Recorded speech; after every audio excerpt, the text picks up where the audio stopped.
Muy buenas noches. En esta ocasión les voy a hablar de la organización efectiva y la cultura organizacional, que es el tema 10 o actividad 10 de Administración 1. También hablaremos de los comportamientos organizacionales.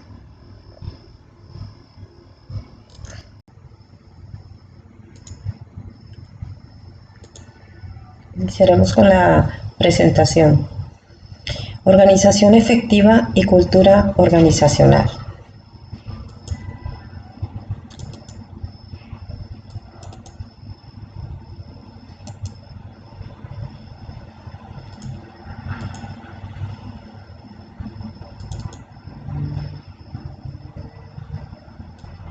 Voy a practicar una imagen, foto chiquita.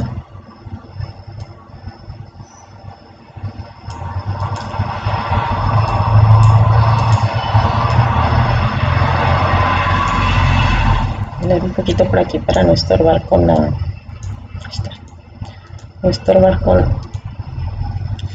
la clase. Bueno, empezamos. Organización efectiva y cultura organizacional. ¿Qué es la cultura organizacional? La cultura organizacional es un modelo general de comportamiento, creencias y valores compartidos. Pasaremos al primer concepto. Iremos por conceptos. Con esta exposición lo que vamos a conocer son ciertos temas, como son los errores al organizar mediante la planeación. Evitar errores al organizar mediante la planeación demuestra cómo pueden mejorar la organización al conservar la flexibilidad y hacer que el personal sea más efectivo. Evitar conflictos al definir la estructura y la organización y asegurar de que se entienda qué es organizar, promover y desarrollar una cultura organizacional apropiada. Con el primer. ¿Qué implica organizar? Organizar implica en una empresa suponer el desarrollo de una estructura intencional de funciones para lograr un desempeño efectivo. O sea, se requiere de una red de centros de decisión y comunicación que coordinen los esfuerzos para alcanzar las metas del grupo y de la empresa. Para hacerla funcionar se debe comprender la estructura organizacional y poner en práctica sus principios. Ya se destacó que al organizar, como en cualquier aspecto de la administración, no existe una única o mejor forma. Lo que funcione va a depender siempre de la situación específica. O sea, cada empresa requiere cierto tipo de organización y no se pueden hacer igual planes para una empresa manufacturera que para una empresa de ropa o que para una empresa que preste servicios profesionales. Para cada empresa va a haber se debe hacer un tipo de planificación diferente.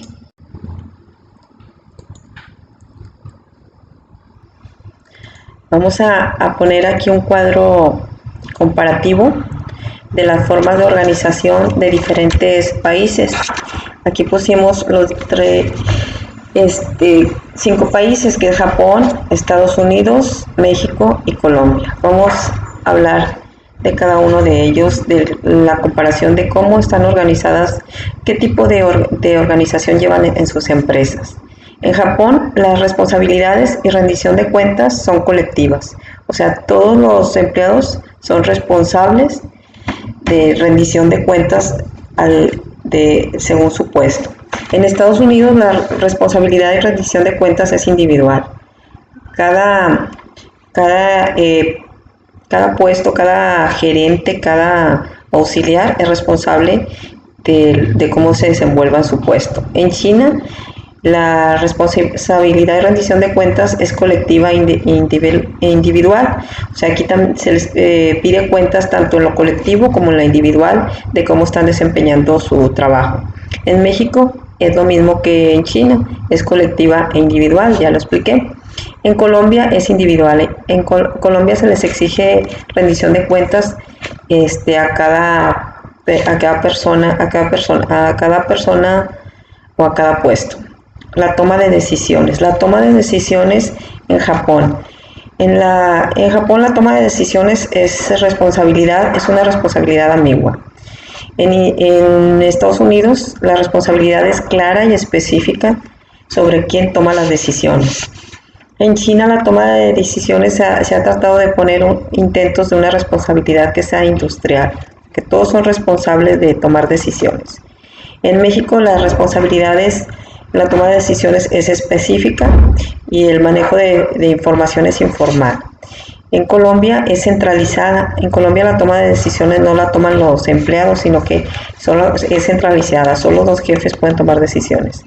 Ahora vamos a hablar de la estructura de cada una de las empresas. En Japón la estructura es informal. En Estados Unidos es formal y la organización es burocrática. En China la organización es formal y es burocrática. En México el tipo de organización que tenemos es informal y también es burocrática. En Colombia también es burocrática la estructura de la empresa. Ahora vamos a hablar de la cultura y filosofía comunes. En Japón se maneja mucho un espíritu competitivo de los empleados. Que todos se les toma en cuenta y son muy competitivos ese país, por lo tanto todos tratan de sacar lo mejor de sí en sus puestos. En Estados Unidos carece de una cultura organizacional, se identifican más que todo con la profesión y no con la compañía, o sea que ellos se desenvuelven según la profesión que ejercen y no aportan tanto como, no se acoplan tanto como empresa, sino como profesión. Cada quien defiende su profesión y lo que realizan. Ahora vamos a China. En China no hay espíritu competitivo, no se maneja el espíritu competitivo. En cuanto a la cultura y filosofía comunes, en México se supone que hay un espíritu competitivo individual y no institucional, aunque realmente sí hay muchas empresas en que sí se maneja un espíritu competitivo. En México vamos a poner el caso de Cemex. En Cemex se maneja mucho la competencia, de que compiten mucho en cuanto a quién realiza mejores proyectos, y al realizar mejores proyectos son prospectos a mejores puestos de trabajo y mejores salarios. Es como les decía anteriormente, según la empresa, es el tipo de planeación y organización que se lleve. Y por último, en Colombia no son más competitivos entre niveles jerárquicos que entre otras empresas, o sea, pelean más su puesto de niveles que en cuanto a competir con otras empresas. Vamos a poner el ejemplo vamos a hablar ahora de un ejemplo,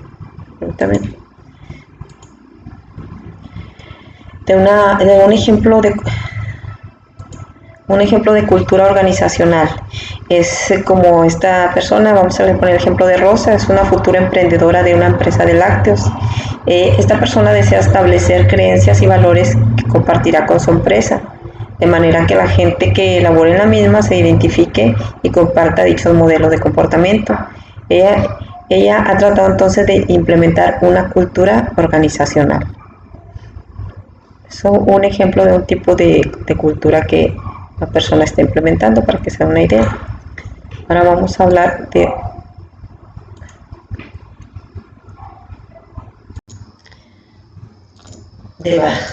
valor. ¿Qué es el valor? Un ejemplo de valor es como los líderes corporativos de la Lala. Son ejemplo modelo para impulsar el personal y logran ciertos estándares de desempeño. Motivan mucho a los empleados y hacen que los mismos crean y valoren a la compañía, de manera que su comportamiento sea orientado al cumplimiento de las metas de la organización. A esta creencia se le define como valor. Vamos a hablar de otro tipo de aspectos que son importantes en la cultura organizacional. Vamos a hablar se maneja también el término de descripción del puesto. ¿Por qué es importante describir el puesto? Uno de los beneficios es que define los deberes y responsabilidades del puesto y sirve como orientación para capacitar al nuevo personal, además de establecer el perfil del candidato y los niveles de sueldo. Y si laboramos en el área de recursos humanos, pues nos va a servir para juzgar en determinado momento si el puesto que sigue siendo necesario y cuál es su nivel organizacional y la ubicación exacta del mismo en la estructura de la empresa. O sea, describir el puesto es importante porque así cada quien va a saber cuáles son sus deberes y responsabilidades. Porque hay ocasiones en que de repente contratan a una persona a una empresa, no le determinan cuáles son sus deberes, la persona se siente desorientada, no es productiva, no es efectiva, se le considera que no está trabajando, cuando realmente no existió una descripción del puesto, no le asignaron exactamente cuál era la descripción de su puesto. De ahí lo importante de establecer una descripción del puesto en toda organización.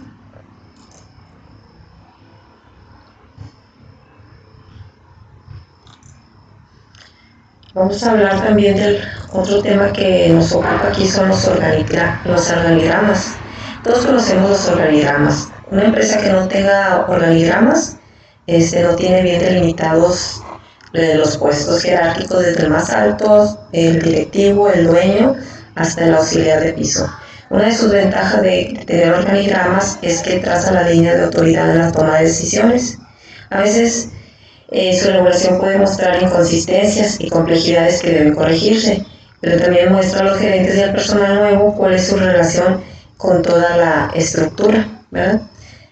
El organigrama sirve para eso, para determinar exactamente dónde estoy y cuál es mi función. Vamos a ver, siguiente punto.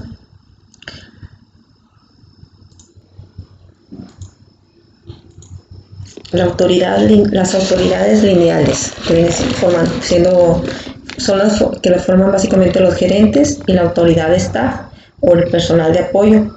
Los tres niveles en que se divide la estructura de una organización son siempre los directivos, el de staff o de apoyo y el operacional. El nivel de staff se subdivide a veces en nivel de asesorativo y de servicios auxiliares. En muchas organizaciones, los gerentes aplican la autoridad dividiéndola en autoridad lineal, de staff y autoridad funcional. Autoridad lineal, o sea, los gerentes que tienen autoridad lineal son aquellas personas de la organización que tienen responsabilidad directa de alcanzar las metas de la organización. Para que el trabajo del personal de staff sea efectivo, es importante aclararles las relaciones de autoridad, obligar a que el personal de líneas escuche al de staff y mantener a este último informado. Además, la efectividad demanda que el personal de staff prepare recomendaciones completas y que la utilización de estas se conviertan en una forma de vida organizacional. Lo que voy que tanto los niveles altos, o sea, los niveles de gerentes, deben estar abiertos a escuchar a los niveles de staff o de apoyo, porque muchas veces, como no hay una línea de comunicación, pues se mantienen en su nivel de gerentes de puertas cerradas que no escuchan las necesidades o lo que está fallando, pues entonces en la empresa suele haber situaciones o procesos que se detienen a falta de un buen tipo de comunicación. Bien, vamos a pasar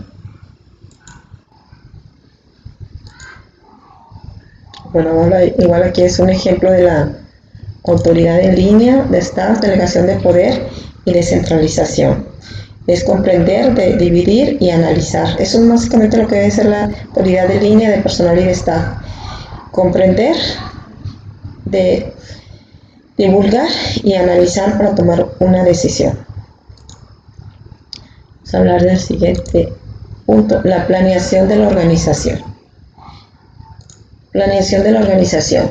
Una organización efectiva primero planea la organización más apropiada para lograr sus metas y posteriormente se modifica con base al factor humano u otras situaciones de manera que sus metas se conserven flexibles y puedan ajustarse a los cambios de ambiente. O sea, a lo que vamos, planear la organización más apropiada para lograr las metas. Era lo que lo mencionaba anteriormente. Cada empresa debe generar su propia planeación para que se puedan generar las metas, pero siempre considerando al factor humano, o sea, al personal y las situaciones y tomar cambios de acuerdo a las situaciones específicas que se vayan presentando. Vamos a pasar con el siguiente concepto, que es la organización informal. En toda organización, en toda empresa hay organizaciones formales e informales, porque son importantes. Aquí pueden ver en el ejemplo, como una organización formal son como las juntas que se realizan con los jefes, gerentes, las juntas que se hacen. E informal son las reuniones que se improvisan y que se hacen de un momento a otro cuando se presentan situaciones y hay que tomar rápidamente decisiones según lo que se vaya presentando en el diario de convivir con el trabajo y desenvolvimiento del trabajo. O sea, la organización informal, estas surgen de la organización formal en la que operan, como las interrelaciones que casi nunca están